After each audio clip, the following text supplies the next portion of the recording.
Welcome to Haunted Toon. रात के 11 बज चुके थे। गांव के ज्यादातर घरों में दिए बुझ चुके थे। बस कहीं कहीं लालटेन की पीली रोशनी झिलमिला रही थी। ठंडी हवा खेतों के बीच से गुजरते हुए अजीब सन्नाटा फैला रही थी। दूर कहीं कुत्तों के भौंकने की आवाजें माहौल को और डरावना बना रही थी। हरिशंकर अपने पुराने मिट्टी के घर के बाहर कुर्सी पर बैठा था। घर में उसकी पत्नी गीता और 10 साल का बेटा पप्पू दो चुके थे। वो आग से हाथ सेकते हुए आसमान की ओर देख रहा था। काले बादलों के बीच कभी कभी बिजली चमक उठती और कुछ पल के लिए सब कुछ रोशन हो जाता। उसी वक्त उसने देखा गली के मोड़ से एक आदमी उसकी ओर आता दिखा। लंबा दुबका, पतला, सिर पर अजीब से टोपी और हाथ में थैला लटकाए हुए। उसके कदम धीर मगर भारी थे। हरिशंकर ने आंखें मिचमिचाई। इतनी रात में कौन आ रहा है? जब वो आमदी पास पहुंचा तो बोला, भाई साहब, रात हो गई है, कहीं ठहरने की जगह मिल जाएगी क्या? अरे, यहाँ तो सब सो चुके हैं। सराय तो गांव से 2 कोस दूर है, पर चाहे तो आज की रात यहीं ठहर जाओ। अजनबी ने हल्की मुस्कान दी। धन्यवाद, बस एक रात की बात है। हरिशंकर ने उसे भीतर बुला लिया। मिट्टी के आंगन में लालटेन टिमटिमा रही थी। गीता जाग गई और बोली, कौन है जी इतनी रात को? कोई मुसाफिर है, रात यही रुक जाएगा। गीता ने अनमने ढंग से सिर हिलाया। ठीक है, पर भगवान जाने आजकल कौन कैसा निकल पड़ता है। अजनबी चुपचाप बैठ गया। उसके चेहरे पर एक अजीब शांति थी, लेकिन उसकी आंखें बहुत गहरी और ठंडी लग रही थी, जैसे उनमें कुछ राज छिपा हो। हरिशंकर ने पूछा, कहाँ जा रहे हो भाई? बस कहीं दूर रास्ते चलते जा रहा हूँ, कोई मंजिल नहीं। अरे वाह, बिना मंजिल के मुसाफिर, फिर तो भगवान ही साथी है तुम्हारा। अजनबी ने बिना कुछ कहे बस इतना कहा। वही तो है हर जगह। रात गहराती चली गई। तीनों ने मिलकर खाना खाया। अजनबी ने बहुत कम खाया, बस 2 रोटियां और थोड़ा दाल। फिर बोला, अगर पुराना मानो तो मैं बाहर बरामदे में ही सो जाऊं। जैसी तुम्हारी मर्जी। थोड़ी देर में सब सो गए, लेकिन रात के तीसरे पहर पप्पू की आंख खुली। उसे लगा कोई उसके सिर पर हाथ फेर रहा है। वो चौंक कर उठ बैठा। कमरे में मंद रोशनी थी, कोई नहीं था। उसने माँ बाप की देखा, दोनों सो रहे थे। उसने बाहर झांक कर देखा।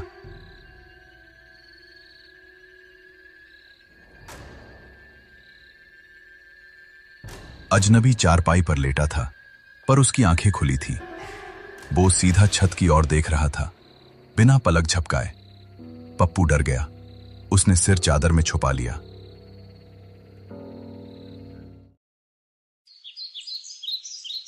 सुबह जब सब उठे तो अजनबी कहीं नहीं था। बस उसकी चारपाई पर मिट्टी के कुछ अजीब निशान थे, जैसे किसी ने गीली मिट्टी में पैर रखे हो। गीता बोली, देखा ना, मैंने कह रही थी, रात में कौन सा आदमी घूमता है।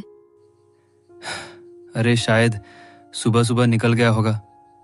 लेकिन उसी शाम जब हरिशंकर खेत पर गया तो चौकीदार ने कहा,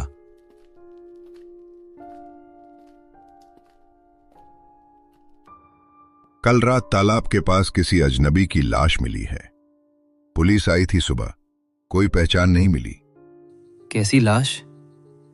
कह रहे हैं चेहरा बुरी तरह सड़ चुका था, कपड़े फट हुए थे, जैसे कई दिन से मरा हो। हरिशंकर के हाथ से खुरपी गिर गई। कई दिन से मरा हुआ? लेकिन कल रात तो भा मेरे घर जिंदा था। रात को वो बात उसने गीता को बताई।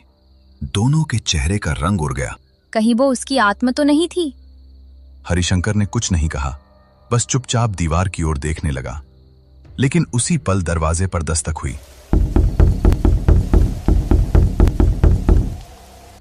गीता सिहर उठी। उसने कांपते स्वर में पूछा, कौन है इतनी रात को? बाहर से वही धीमी आवाज आई, भाई साहब, मैं फिर आ गया हूं, एक रात और ठहर जाओ। हरिशंकर का शरीर ठंडा पड़ गया। उसने दरवाजे की दरार से झांका। बाहर वही आदमी खड़ा था, लेकिन अब उसके चेहरे पर मिट्टी लगी थी और आंखें पूरी तरह लाल थीं। और वो बोला, कल रात बहुत अच्छा रहा, आपने बहुत अच्छा स्वागत किया। हरिशंकर का दिल जोर जोर से धड़कने लगा। भगवान का नाम लो, दरवाजा मत खोलो। पर तभी दरवाजा अपने आप खुल गया। अंदर कोई हवा नहीं चली थी, फिर भी कुंडी हिली, फाटक से खुल गई। अजनबी धीरे धीरे अंदर आया। उसके पैरों से गीली मिट्टी टपक रही थी, जैसे वो दलदल से होकर आया हो। मुझे फिर वो ही जगह चाहिए, उसने कहा और बरामदे की ओर बढ़ गया। हरिशंकर बोल ही नहीं पाया, बस स्तब्ध खड़ा देखता रहा। अजनबी चारपाई पर लेट गया, कर आंखें बंद कर ली। सुबह जब सूरज निकला, चारपाई खाली थी। बस उस पर मिट्टी की मोटी परत और एक पुराना लोहे का सिक्का पड़ा था। हरिशंकर ने उसे उठाया तो सिक्का इतना ठंडा था कि उंगलियां सुन पड़ गईं। पीछे से पप्पू बोला, पापा वो अंकल फिर आएंगे क्या? पता नहीं बेटा, अगर आए तो दरवाजा मत खोलना। रात को गांव के मंदिर में घंटियां बजने लगी। पुजारी चिल्ला रहा था, तालाब के पास मत जाओ, वहां किसी की आत्मा भटक रही है। लेकिन उसी वक्त तालाब के किनारे एक परछाई धीरे धीरे उभरी। वही लंबा दुबला आदमी, उसके हाथ में वही लोहे का सिक्का था और होठों पर एक रहस्यमयी मुस्कान। उसने आसमान की ओर देखा और बोला, ठिकाना मिल गया, अब हर रात किसी नए घर में। सुबह के सूरज ने गांव के ऊपर सुनहरी रोशनी फैला दी थी, लेकिन हरिशंकर के घर के आसपास एक अजीब सी ठंडक बनी हुई थी। हवा चलती तो जैसे कानों में फुसफुसाहट सुनाई देती। मुझे फिर वो ही जगह चाहिए। गीता चूल्हे पर रोटियां सेक रही थी, पर उसके हाथ कांप रहे थे। पप्पू खिड़की से बाहर झांक रहा था और हर परछाई को देखकर सहम जाता।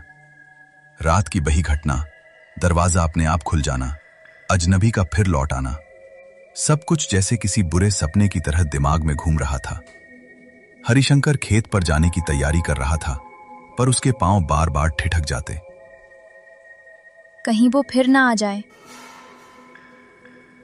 अब दिन निकल आया है, दिन में भूत नहीं आते। हरिशंकर ने खुद को दिलासा दिया, लेकिन उसे खुद अपने शब्दों पर भरोसा नहीं था। गांव में उस दिन अजीब माहौल था। तालाब के किनारे जहां उस अजनबी की लाश मिली थी, वहां अब लोगों की भीड़ लगी थी। पुलिस ने जगह घेर रखी थी, पर जैसे ही लोग पास जाते, ठंडी हवा का झोंका उन्हें पीछे धकेल देता। हरिशंकर ने दूर से देखा, वही चेहरा, वही कपड़े। उसका शरीर मिट्टी में आधा दबा हुआ था। पुलिस वाले कह रहे थे, लगता है किसी ने कई दिन पहले मार कर फेंक दिया।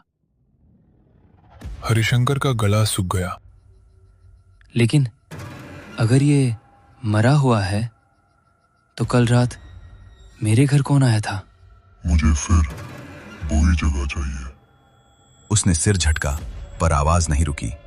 अब वो साफ सुनाई दे रही थी, जैसे कोई उसके ठीक पीछे बोला रहा हो। वो मुड़ा, कोई नहीं था। शाम तक उसका मन बहुत बेचैन रहा। जब घर लौटा तो देखा गीता और पप्पू दोनों बरामदे में बैठे हैं। गीता, कुछ हुआ है क्या? दिन में दरवाजा अपने आप खुल गया था, कोई था नहीं। पप्पू ने डरते हुए कहा, माँ, वो अंकल फिर आएंगे ना?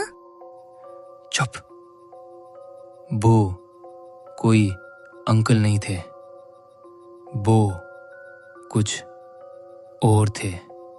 फिर उसने भीतर जाकर वही लोहे का सिक्का उठाया, को कल सुबह चारपाई पर मिला था। उसे हाथ में लेते ही ठंडक उसकी हड्डियों में उतर गई। सिक्के पर कुछ उभरा हुआ लिखा था, ना लौटने वाले का निशान। वो शब्द जैसे उसकी नसों में दौड़ गए। उसने सिक्का कुएं में फेंक दिया। सिक्का गिरते ही कुएं के भीतर से छपाक की आवाज आई। फिर सन्नाटा। फिर कुछ पल बाद कुएं से धीमी हंसी की गूंज उठी। रात को उन्होंने दरवाजे, खिड़कियां सब कसकर बंद कर लिए, लालटेन जलाकर। गीता ने भगवान की तस्वीर के आगे दीपक रख दिया। ऐ भगवान, आज हमारी रक्षा करना, आज तो हम चैन से सो पाएंगे। पर आधी रात को दीपक अपने आप बुझ गया। सारे कमरे में अंधेरा छा गया। हरिशंकर को नींद नहीं आ रही थी। अचानक उसे ऐसा लगा कोई आंगन में चल रहा है। उसने खिड़की से झांका। बरामदे के चारपाई पर बही अजनबी बैठा था, सिर झुका हुआ, हाथ में बही सिक्का जो उसने कुएं में फेंक था। तू फिर आ गया। अजनबी ने धीरे से सिर उठाया। उसकी आंखें अब बिल्कुल काली थी और होठों से मिट्टी झड़ रही थी। तुमने मेरी चीज फेंक दी। वो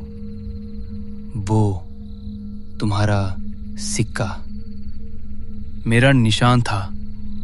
जहां वो रहता है वहां मैं भी रहता हूं। उसकी आवाज मानो चारों ओर गूंजने लगी। गीता लौटकर कमरे से निकली, हाथ में तुलसी की माला लिए। उसने चिल्लाकर कहा, भगवान का नाम लो, दूर हटो। अजनबी ने उस पर नजर डाली। उसे चेहरे पर अब एक डरावनी मुस्कान थी।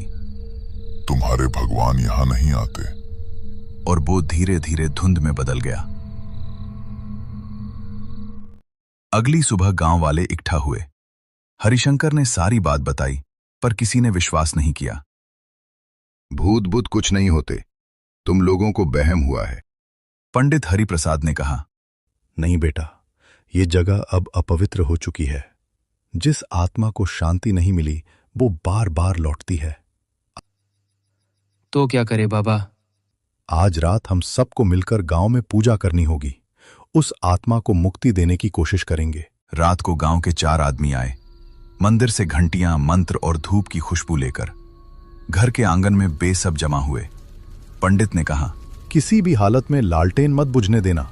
अगर बुझ गई तो मुसीबत भी आ सकती है। पंडित जी ने पूजा शुरू की। मंत्रों की आवाज गूंजने लगी, लेकिन तभी हवा चलने लगी। तेज और फिर और तेज लालटेन झलमिलाई। गीता ने उसे जलाने की कोशिश की, पर अचानक लौ बुझ गई। सब अंधेरा, पंडित चिल्लाया। दीपक जलाओ जल्दी। तभी चारपाई अपने आप हिलने लगी। बर्तन गिर पड़े। दीवारों पर जैसे कोई खरोच रहा हो। पप्पू चिल्लाया, बाबा वो आ गया, वो आ गया। अंधेरे में किसी की परछाई धीरे धीरे उभरी। वही अजनबी। अब उसका शरीर पूरा डरावना दिख रहा था, मगर उसकी आंखें लाल अंगारों जैसी जल रही थी। मुझे जगह चाहिए। तुमने मेरी आत्मा को बांधने की कोशिश क्यों की? पंडित ने मंत्र पढ़ना शुरू किया। ओम नमो भगवते, ओम शांति शांति। अजनबी ने गुराते हुए पंडित की ओर देखा, और जमीन से उड़ती हवा ने सारे फूल दिए हवा में उड़ा दिए। पंडित जी ने साहस करके कहा, कौन है तू? तुझे क्या चाहिए? मुझे बस ठिकाना चाहिए जहां मैं अधूरा नहीं रहूं। अधूरा? कैसा अधूरा? मेरा शरीर तो मरा, पर मेरी आत्मा को किसी ने जलने नहीं दिया। मेरी चिता अधूरी रह गई थी, इसलिए मैं गांव में भटकता हूं। जब तक मेरे शरीर को दोबारा नहीं जलाया जाएगा, जब तक मुझे मुक्ति नहीं मिलेगी। पंडित जी ने साहस करके कहा, अगर हम तेरी चिता जलाए तो तू चला जाएगा। हम तेरी आत्मा को मुक्ति देंगे। अजनबी कुछ पल तक चुप रहा, फिर बोला, हाँ, अगर किसी ने गलती की तो मैं सबको साथ के जाऊंगा। अगली सुबह पंडित जी ने सब गांव वालों को बताया। सब ने मिलकर तालाब के किनारे लकड़ियां रखी और उसकी अधली लाश बहा लाई गई। सूरज डूबने को था। हवा में अजीब से गंध थी। पंडित जी ने माचिस जलाई और लकड़ियों में आग लगा दी। आग लगाते ही एक ठंडी सी हवा का झोंका आया और चिता के बीच से एक धुंध आकृति आसमान की ओर चली गई। अब इस अजनबी की आत्मा को शांति मिल गई थी। अगली सुबह सब गांव वाले खुश थे। अब गांव में फिर से शांति लौट गई थी।